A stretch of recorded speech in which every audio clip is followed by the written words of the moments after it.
Olá, querido, estamos aqui de volta para a gente compartilhar um pouco mais da palavra de Deus e daquilo que Deus tem comunicado a nós. Eu queria hoje falar sobre aquilo que todos nós, ou quase todos nós, já conhecemos e ouvimos falar da grande comissão do Senhor Jesus. E esse texto está lá no Evangelho de Mateus, capítulo 28, que eu queria ler para você. Diz assim, no versículo 16 até o versículo 20. Seguiram os 11 discípulos para a Galiléia, para o monte que Jesus lhes designara. E quando viram, o adoraram, mas alguns duvidaram. Jesus, aproximando-se, falou-lhes, dizendo: toda autoridade me foi dada no céu e na terra. Ide, portanto, e fazei discípulos de todas as nações, batizando-os em nome do Pai, do Filho e do Espírito Santo, e ensinando-os a guardar todas as coisas que vos tenho ordenado. E eis que estou convosco até a consumação dos séculos. Que coisa interessante, irmãos. Jesus se reúne com os seus discípulos pós-ressurreição e dá a eles aquilo que nós conhecemos como a grande comissão, a ordem de evangelização. Mas, querido, eu creio que aqui, nessa ordem de Jesus, nessa grande comissão, há muito mais do que apenas uma ordem para a igreja levar o evangelho às nações. Há aqui algumas características que definem, identificam a missão da igreja e a própria natureza da igreja.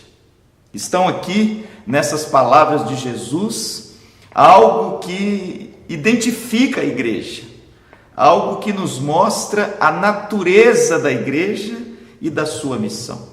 E é isso que eu queria compartilhar com vocês nesses dois programas, no de hoje e no próximo. Quais são essas características que estão aqui nessa grande comissão que definem e identificam a igreja do Senhor Jesus? Em primeiro lugar, querido, veja bem o que Jesus diz aos seus discípulos e o texto nos mostra. O verso 16 diz o seguinte: seguiram os 11 discípulos para a Galiléia, para o monte que Jesus lhes designara. Agora olha o verso 17. E quando o viram, o adoraram, mas alguns duvidaram. Queridos, a primeira característica que identifica e define a igreja é que a igreja de Jesus, ela é uma comunidade imperfeita. Você pode imaginar, querido, esses 11 discípulos, porque aqui Judas já foi deixado de lado por causa da sua morte. Você poderia imaginar que esses 11 discípulos caminharam com Jesus durante 3 anos e poucos meses. Você pode imaginar que esses discípulos viveram com o Mestre, comeram com Ele, repousaram com Ele, viveram com Ele durante todo esse tempo de discipulado. As palavras que eles ouviram, os milagres que eles presenciaram. Você pode imaginar, querido, qual foi a expectativa desses discípulos com respeito a andar com o Mestre tão próximo durante esse intervalo tão precioso de tempo? E a Bíblia diz que agora, depois do fato mais estupendo da história, depois da ressurreição de Jesus, que ele vence a morte, que ele reaparece aos seus discípulos, que ele os reúne num monte tão conhecido. O texto diz que é lá na Galiléia, naquele monte mesmo, que Jesus sempre os levava. O texto diz que mesmo depois disso tudo, o texto mesmo nos afirma que alguns duvidaram. Como é possível? Você pode estar se perguntando. Como é possível, depois de ver tanta coisa, presenciar tanta coisa, ouvir tanta coisa, essas pessoas ainda podem duvidar de Jesus? Mas, irmãos, guarde essa verdade no seu coração. A igreja, ela é uma comunidade imperfeita. Ela contém pessoas imperfeitas, sentadas nos nossos bancos, Nós temos santos e pecadores ao mesmo tempo. Como disse Lutero, somos ao mesmo tempo santos porque fomos separados e santificados por Cristo, mas a natureza pecaminosa ainda existe em nós.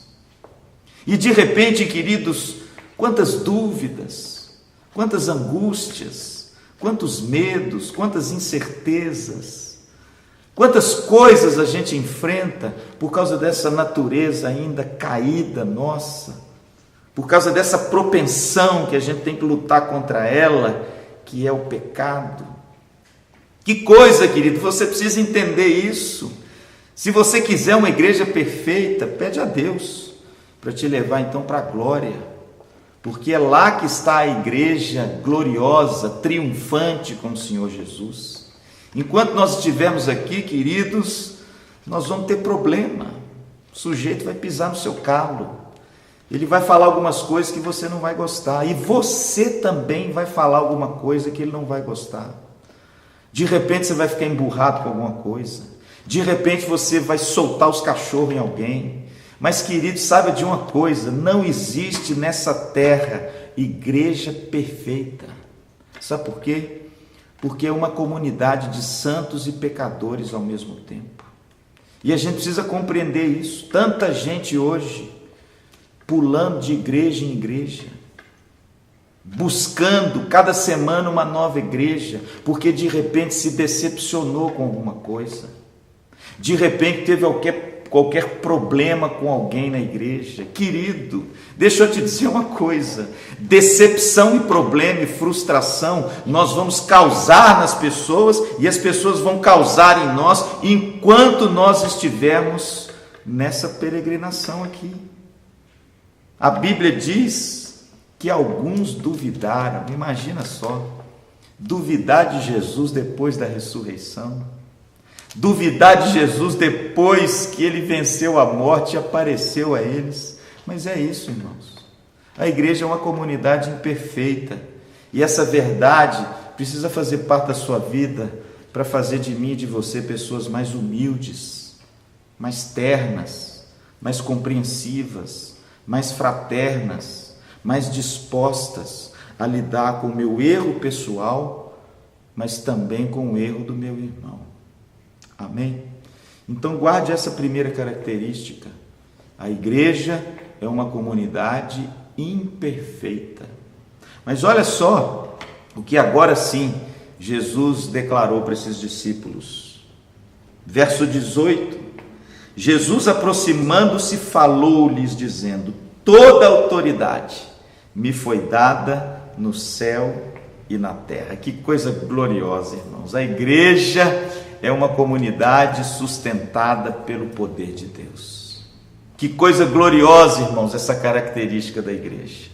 Que coisa boa, querido, é saber que a igreja não depende de mim. A igreja não depende de nós. A igreja, ela existe pelo poder de Deus. Jesus olhou para aqueles homens simples e disse a eles: olha, toda autoridade me foi dada no céu, na terra e debaixo da terra. Sabe o que significa isso, querido? Que não existe nenhum escopo da realidade visível e invisível que foge ao governo e à autoridade soberana de Deus. Sabe o que significa isso, querido? Que Jesus Cristo governa não só a sua igreja, mas Ele governa todo o universo, toda a existência, toda a criação, visível e invisível. Em outras palavras, Jesus Cristo é o Senhor supremo da sua igreja e da sua criação. Que bom, querido, é saber que a igreja é sustentada pelo poder de Deus. Que bom é saber, querido, que Cristo nos chama para fazer parte desse reino glorioso e sermos dele aquilo que Paulo diz aos Coríntios: cooperadores. Que bom, querido, é saber que de Cristo nós somos cooperadores e cooperadores na sua seara, e que a igreja, em última instância, o reino de Deus, não depende de nós, não depende do nosso esforço, não depende do nosso trabalho, e olha, não depende do nosso dízimo. Não, querido. Se você pensa de repente que determinada igreja depende de você, não. Olhe para o texto. Toda autoridade foi dada a Jesus. Ele é o Senhor da igreja, Ele é que sustenta a sua igreja, Ele é que governa a sua igreja e vai fazer com que a sua igreja tenha um fim glorioso no final de todos os tempos. Que coisa abençoada, querido, é saber que Jesus Cristo sustenta a igreja e não cada um de nós. Pastor, mas qual é o nosso papel? Não, querido, a igreja não depende de você, não, mas a igreja conta com você. Olha que coisa abençoada. Ela conta comigo, ela conta com você, ela conta com cada um que abraça o ideal do reino de Deus e faz esse reino prosperar, seja dentro da igreja, seja na repartição pública, seja na escola, no trabalho, na faculdade, no lazer, em qualquer esfera do comportamento humano. A gente faz prosperar o reino de Deus, porque de Deus, meus irmãos, nós somos cooperadores. Amém? E eu quero deixar ainda uma última característica para você. Jesus então reúne os seus discípulos, como eu disse, e disse para eles o seguinte: ide, portanto. Que coisa gloriosa, irmãos. Esse ide, a gente sabe que a tradução mais próxima é e indo. Isso evoca uma comunidade sempre em movimento. Esse ide significa muito mais. E quando vocês estiverem indo, e quando vocês forem, sabe o que significa isso, querido? Significa que a igreja, em terceiro lugar, é uma comunidade sempre em movimento. A igreja está sempre em movimento e a igreja precisa aprender a se movimentar em duas direções. Primeiro, a igreja precisa se movimentar em direção a Cristo, em direção a Deus. O profeta diz: buscai ao Senhor enquanto se pode achar, invocai-o enquanto está perto. A vida da igreja depende da comunhão e da intimidade que ela tem com quem? Com o Espírito Santo de Deus. É por isso que ela precisa orar. É por isso que ela precisa buscar a presença de Deus, porque a vida e a virtude da igreja, ela vem do alto, e é por isso que nós devemos nos movimentar em direção a Cristo, em direção às coisas do Espírito Santo. Mas, meu irmão, a igreja também precisa se movimentar em direção ao próximo. A gente recebe de Deus para a gente poder abençoar o próximo, fazer diferença na sociedade. A igreja precisa se mobilizar verticalmente, mas também horizontalmente. A igreja precisa sair das quatro paredes. A igreja precisa fazer diferença no meio onde ela está colocada, seja no bairro, na cidade, no país e no mundo. A igreja, querido, é o sal da terra e a luz do mundo, chamado para transformar a sociedade. Por isso, querido, olha, igreja é lugar de movimento, mas movimento em direção a Deus em primeiro lugar, e movimento em direção às pessoas em segundo lugar. A transformação da sociedade passa pela nossa pregação, passa pelo nosso serviço ao próximo, passa pelos nossos gestos de amor. E aí eu quero desafiar você: será que você como igreja tem se movimentado nessas duas direções? Será que você tem buscado de Deus a virtude e vivido nesse mundo para a glória de Deus? Portanto, querido, fica com esses 3 pontos por enquanto. Primeiro, a igreja é sempre uma comunidade imperfeita. Enquanto eu estiver aqui, a minha igreja vai ter problema. E enquanto você estiver aí, ela também vai ter, querido. Segundo, a igreja é sustentada pelo poder de Deus. Louvado seja Deus. Porque apesar de tantos anos e de tantas coisas que ela tem sofrido, a igreja de Jesus tem permanecido em pé até hoje. E finalmente, a igreja é uma comunidade em movimento. Não para não, querido, porque tudo que para morre. Tudo que vive numa inércia está fadado à degradação. Portanto, se movimente, querido. Se movimente em direção a Deus. Busque o Senhor. Mas olha, se movimente também em direção ao pequenino, ao humilde, aquele que carece da mão estendida e do nosso serviço para a glória de Deus. Amém? Que Deus te abençoe rica e abundantemente. Em nome de Jesus. Amém.